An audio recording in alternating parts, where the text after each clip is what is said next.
y abrácela. Y cierra sus ojos un minuto. Abrace su Biblia ahí donde está y dele gracias a Dios con su palabra, por su palabra.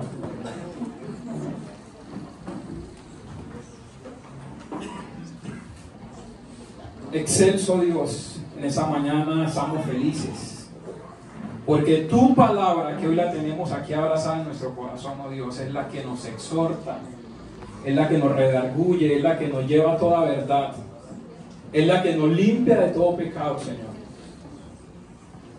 Oh buen Jesús, tú encarnado a través de esta santa y bendita palabra, queremos que nos hables hoy. Hermano, abrace su Biblia, abrácela y por 30 segunditos más, por favor, dele gracias a Dios por su palabra. Gloria a Dios. Gloria a Dios. Denle otro fuerte aplauso a Dios, por favor, por su palabra. Aleluya. Es una bendición tener la palabra de Dios en nuestra mano. Puede sentarse. Y la ocasión amerita para hablar acerca de escudriñar las Escrituras. Así se llama la predicación, la reflexión del día de hoy. Escudriñar las Escrituras. Yo le invito a que usted abra su Biblia en el libro de Juan. Evangelio según San Juan el apóstol, en el capítulo 5 y en el versículo 39, dice de la siguiente manera. Yo voy a leer a favor de ustedes. Si lo encontró, por favor, den un fuerte amén. Amén. Escudriñad las Escrituras, porque a vosotros os parece que ¿qué? Que en ellas tenéis la vida eterna, y ellas son las que dan testimonio de mí. Escudriñad las Escrituras. Y nos vamos a concentrar en ese versículo en 3 momentos específicos, que adrede lo señalo allá como se logra ver en la diapositiva quizá. Escudriñad las Escrituras. Vamos a hablar un poquito acerca de por qué Jesús exhorta a los judíos acerca de escudriñar las Escrituras. Y hay un segundo momento que tocaré de manera muy puntual, porque el tiempo ya está muy corto, sobre porque os parece que ya tenéis la vida eterna, doctrina de la salvación, soteriología, y ellas dan testimonio de mí. Yo quiero hacer una introducción muy corta acerca de 2 principios doctrinales que es necesario que refresquemos en nuestra memoria acerca de la bibliología o del estudio de la Biblia. Y tiene que ver con la importancia de la palabra de Dios o las Escrituras y la naturaleza misma de la Biblia. Porque a veces estudiamos la palabra, pero quizá no nos hemos hecho la pregunta de dónde fue exhalada la palabra de Dios, cuál es su naturaleza. Yo quisiera recordar, sin entrar en tanta profundidad, porque al final hay una aplicación en ese versículo para nosotros como iglesia, acerca de la importancia. Si le dan un clic a la siguiente diapositiva, por favor. ¿Por qué es importante la Escritura? Y hay 2 fundamentos que yo quisiera recordar hoy a la iglesia. Y el primero es que quizá la bibliología es una de las fundamentales doctrinas bíblicas que nosotros profesamos como cristianos. Porque la Biblia refleja el carácter, la voluntad, la relación de Dios con el hombre, y presenta todas las promesas que ha hecho con nosotros. El plan de salvación que está desde Génesis hasta el Apocalipsis. ¿Cuántos dicen amén? Entonces, sumergirse en la palabra de Dios exige que nosotros entendamos la importancia. Y lo segundo es porque la palabra misma, que es Cristo, que es el Padre, que es el Espíritu, nos orienta a poder entender mucho mejor las otras doctrinas bíblicas. Nosotros, por lo menos en la iglesia, deberíamos conocer 10 doctrinas bíblicas. Si le das dos clics por favor a la diapositiva, dale otro. Nosotros deberíamos entender por lo menos quién es Dios, por qué Dios refleja sus características, cómo se evidencia a Dios a través de nuestra vida. Y esa es la doctrina de la teología, el Dios mismo reflejado a través de su palabra. Acabo de mencionar la segunda, la Biblia, el origen, la formación, cómo fueron los cánones. cómo se inspiró Dios a través de su Espíritu para que los grandes hombres de Dios escribieran su palabra que hoy usted y yo tenemos aquí en la mano. Y si les siguiera contando, por lo menos hay 10 doctrinas que usted y yo, hermanos, deberíamos conocer como cristianos. ¿Quién es Cristo? Doctrina de la Cristología. ¿Quién es el Espíritu Santo? ¿Cómo actúa el Espíritu Santo? ¿Cuál es la personalidad y el carácter del Espíritu Santo en nosotros? Porque a veces adoramos al Espíritu Santo, pero no conocemos al Espíritu Santo a través de su palabra. Entonces la importancia, y así por el estilo hay otro, la antropología. Hoy yo me maravillo y a la misma vez me sorprendo cuando los científicos, yo soy científico, tratan de evadir que hay una relación estricta desde la palabra entre la ciencia y Dios. Cuando uno empieza a profundizar desde el Génesis, que hay una expresión hermosa de Dios a través de la ciencia. Discuto mucho con mis compañeros en ámbitos académicos acerca de eso, en el buen sentido de la palabra. Y casi siempre se logra demostrar, yo creo que ustedes lo han visto a través también de lo que hacemos, que Dios está en todo. Que Dios se refleja en todo, en tu vida, en la creación, en fin. Ahora lo vamos a ver un poquito, y así por el estilo usted debería estudiar un poco las corrientes antropológicas que hay hoy en el mundo, la ideología de género, por ejemplo. ¿Cómo educamos a nuestros hijos acerca de eso a la luz de la palabra de Dios? ¿Cómo nos educamos financieramente a la luz de las Sagradas Escrituras? ¿Cómo crío a mis hijos? La palabra de Dios, hermano, tiene absolutamente todo lo que usted necesita. Dígale al que está a su lado, la palabra de Dios tiene todo. Usted quiere aprender a criar sus hijos, ahí está la palabra de Dios. Usted quiere salir del pecado que lo martiriza, que lo exilia, la palabra de Dios te enseña que Jesús es la verdad y Él es la salvación y el camino para nosotros ser mejores. Ahí está todo. No quiero profundizar en esto, pero quiero dejarle el mensaje a la iglesia de que es necesario que estudiemos.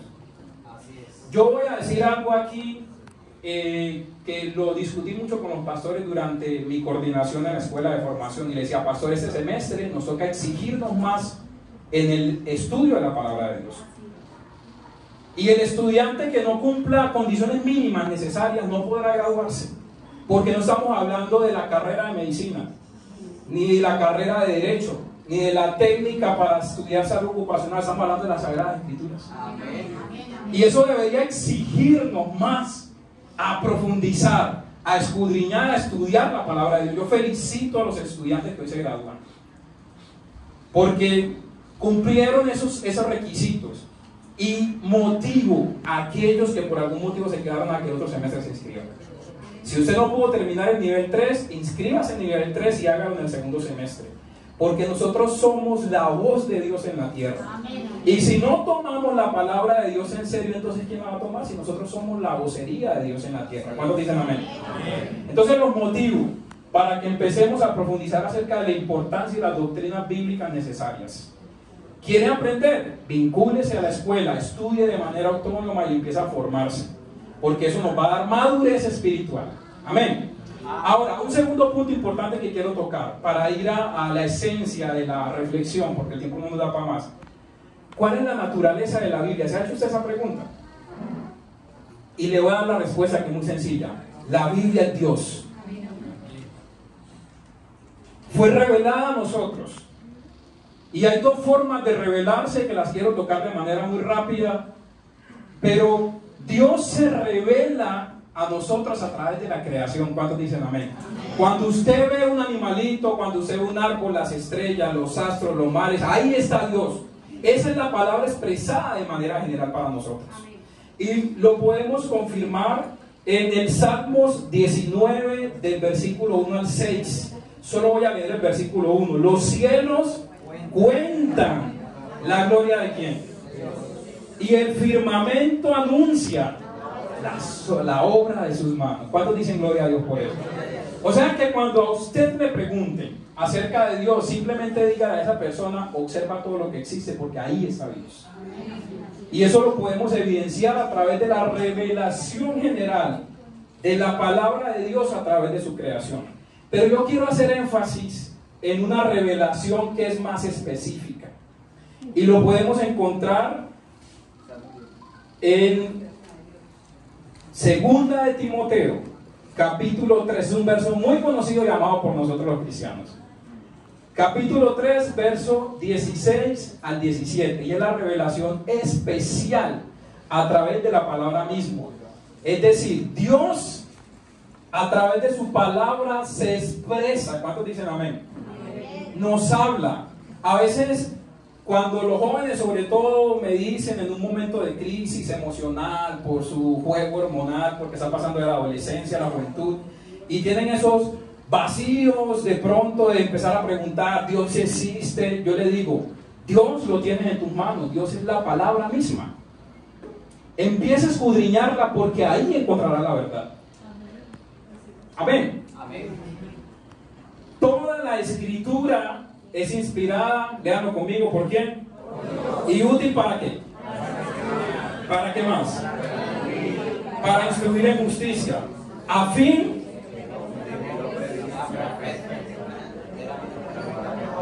toda la escritura, incluso el versículo que habla de que Matusalén vivió tantos años, tiene poder para predicarse. Escuchaba estos días una predicación de alguien que decía, una persona borracha escuchó eso y los años de Matusalén fueron tantos, y se preguntó, bueno, ¿yo cuánto tiempo voy a vivir? Yo debería buscar de Dios, y así se convirtió. Porque la palabra de Dios tiene poder en cada versículo. En cada versículo hay poder porque es Dios expresado a través de su palabra. Pero hay un momento que se revela a nosotros, y aquí voy a entrar entonces en lo que es la reflexión del día de hoy. Juan capítulo 1, versículo del 14 al 18. Y aquí está el poder como la esencia de lo que quiero traer a la iglesia hoy. La palabra de Dios se hizo carne a través de Jesús. Díganle que está a su lado. La palabra de Dios se hizo carne, se encarnó, se vivificó humanamente a través de Jesucristo. Y vamos a leerlo. Dice Juan 1:14. Y aquel verbo fue, ¿quién es el verbo? Y aquel Jesús fue hecho carne y habitó entre nosotros, y vimos su gloria, gloria como del unigénito del Padre, lleno de gracia y de verdad. Voy a pararlo ahí. Usted siga leyendo en su casa.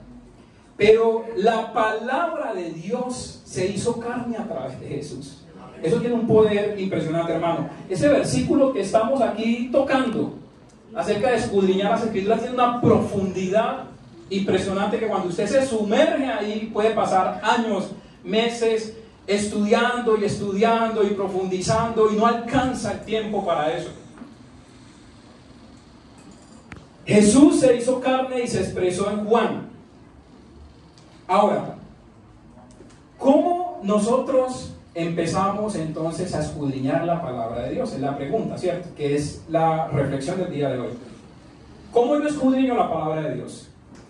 Y para eso entonces quise escoger intencionalmente Juan capítulo 5 verso 39. Escudriñad las escrituras, porque os parece que en ellas tenéis la vida eterna. Más o menos 80, 90 años han pasado cuando Jesús asciende y Juan escribe este libro. Y lo escribe en Palestina, y en los capítulos de Juan es un evangelio poderoso. En el primer capítulo se encarna el verbo, que es Jesús, ya lo acabamos de leer.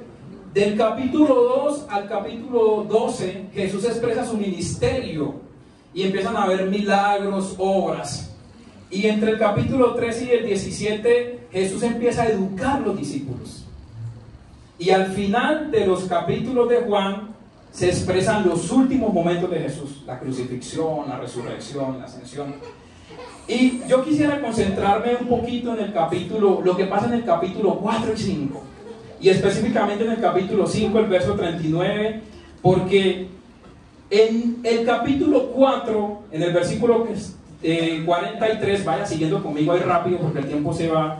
Jesús pasa un tiempo en Galilea. El apóstol no dice cuánto tiempo pasa, pero hay un tiempo que él pasa en Galilea, él sana a un noble, Y yo estudiando un poquito entre Galilea y Jerusalén, que es donde está el capítulo 5, hay más o menos 170, 180 kilómetros.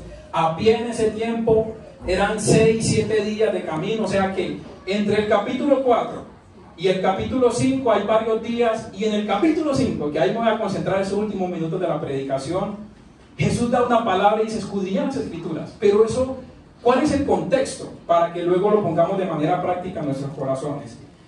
En el capítulo 5 Jesús regresa a Jerusalén porque hay una fiesta. Eso es lo que dice, si usted lo lee ahí en el primer versículo del capítulo 5.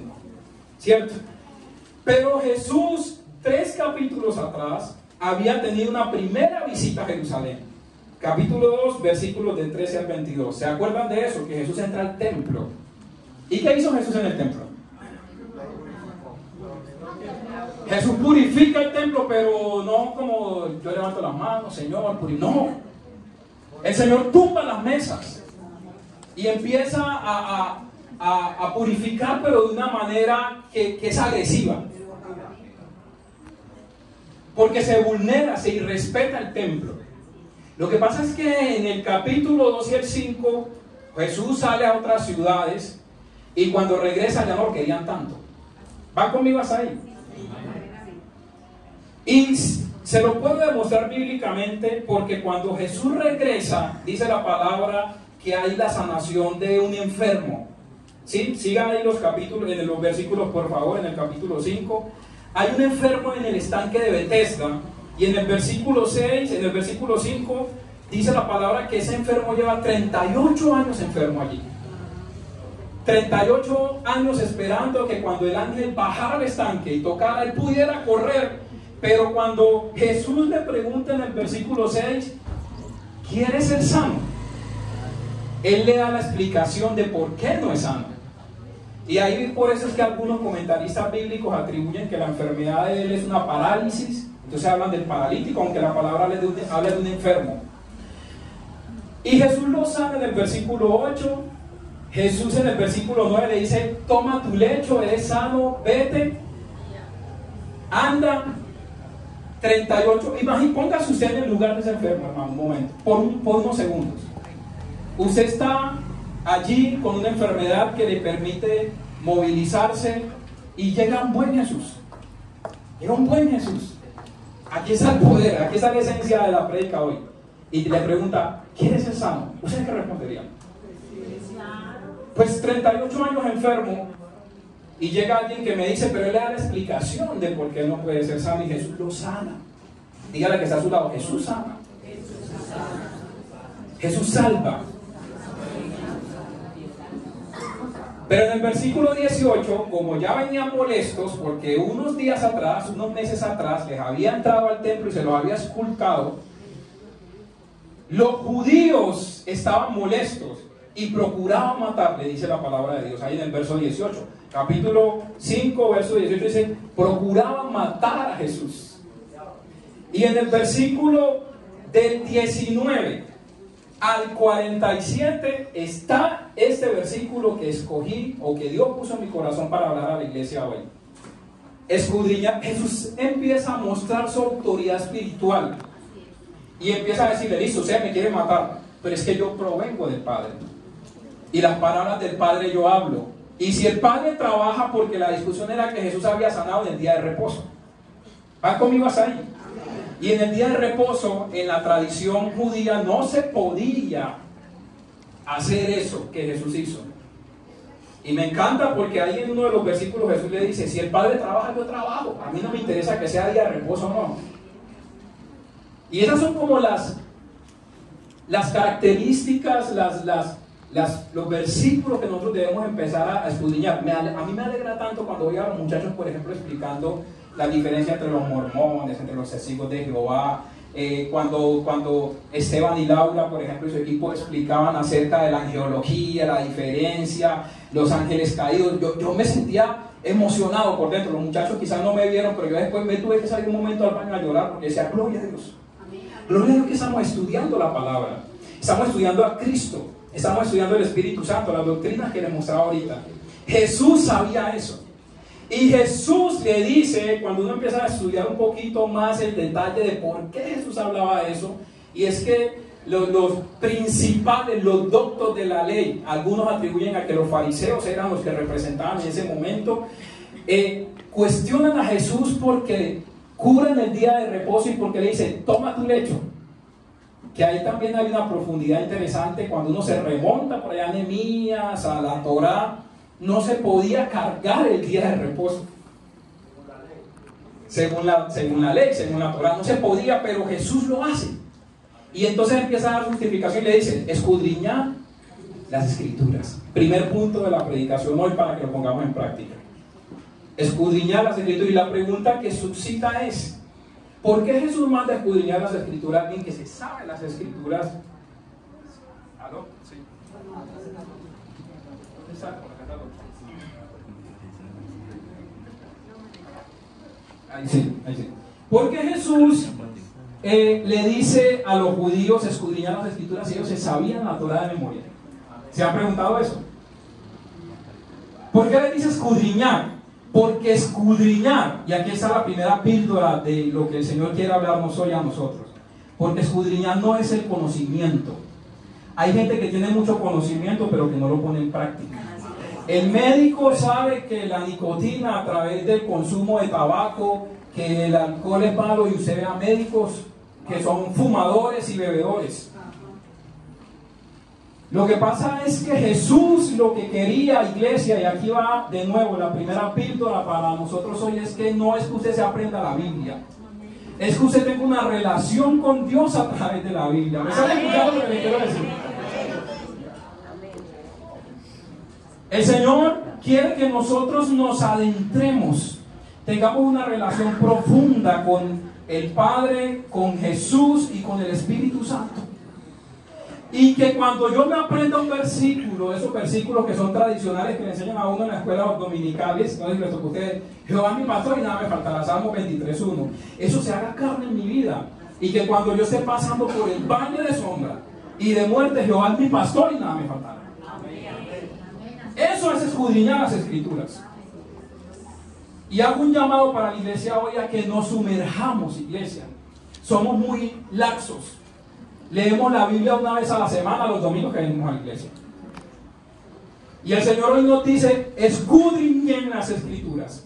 Carlos, escudriñame, conóceme, profundiza en mí, sumérgete en mi palabra. Yo quiero que tú tengas una relación conmigo. La palabra, como acabamos de ver, se revela y se encarna a través de Jesús, y la tenemos nosotros. Dios es la palabra. No tenemos que esperar que venga el profeta de la República Dominicana a decir, el Señor te dice. No, el Señor ya no lo dice, porque esa es la palabra profética más verdadera. Nos acostumbramos a venir el domingo a que los pastores nos digan la palabra. Usted y yo tenemos que estudiar, escudriñar la palabra de Dios entre la semana. Cuando yo me pregunto eso, el Señor exhorta mi corazón y me dice, Carlos, es necesario que tú profundices tu relación conmigo. Claro, por supuesto el conocimiento tiene que adquirirse, pero ese conocimiento tiene que volverse carne.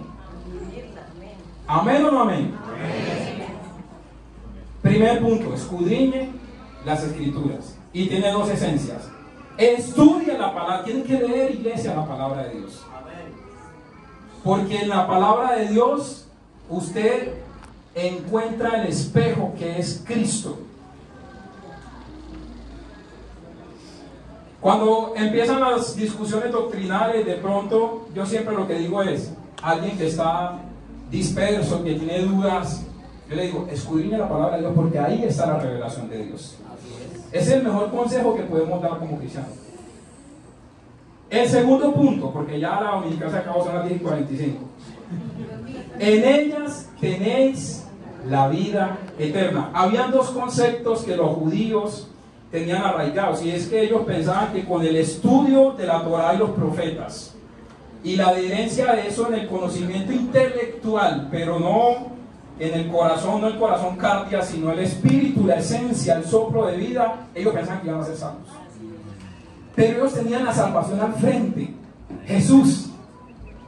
Y Jesús les dice, escudriñenla, porque si ustedes empiezan a ver las profecías que aparecen en Miqueas 5:2, que dice que nacerá en Belén, Cuando ustedes empiezan a ver al siervo sufriente y lo que dice Ezequiel acerca, casi que le estaba diciendo, la salvación la tienen al frente, pero no la han visto.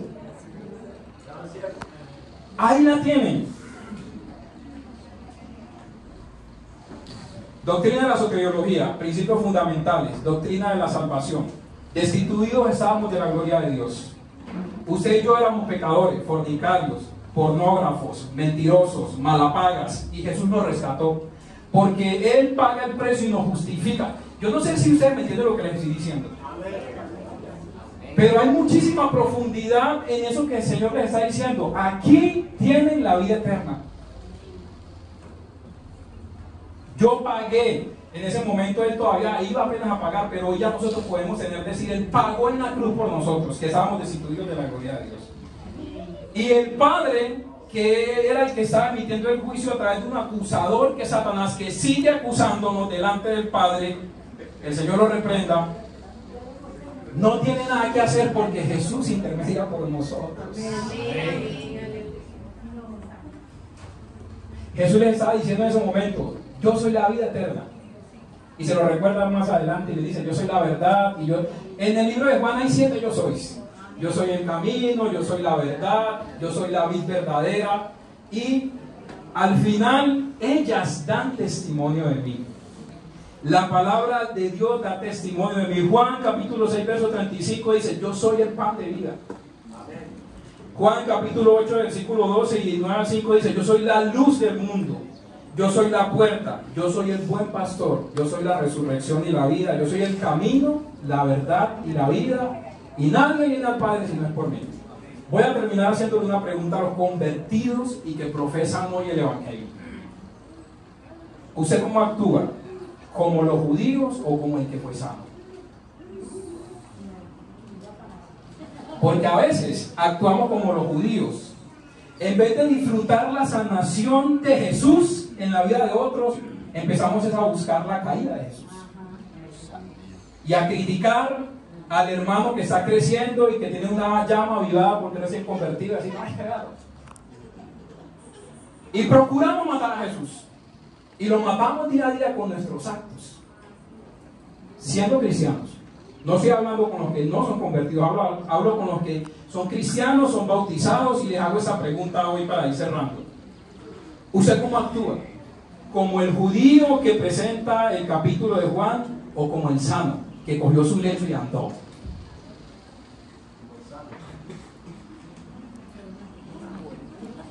¿Usted cómo actúa? Piénselo por favor por un momento y llévese esa reflexión para su casa. Y yo quisiera que usted actúe como el que tiene libertad y vida eterna, como el que fue sano, como el que se sienta y disfruta la palabra de Dios en la mañana, en el trabajo, el que cuando se burlan de usted por ser cristiano, usted dice, qué orgullo que se burlen porque no entienden lo que se están perdiendo. Y hago una pregunta para los que aún no conocen a Dios. La pregunta que Jesús le hizo al enfermo. ¿Quieres ser sano? Hoy es el día especial para que tú seas sano. Amén. Cierra sus ojos por un momento y póngase de pie. Señor, gracias por tu palabra.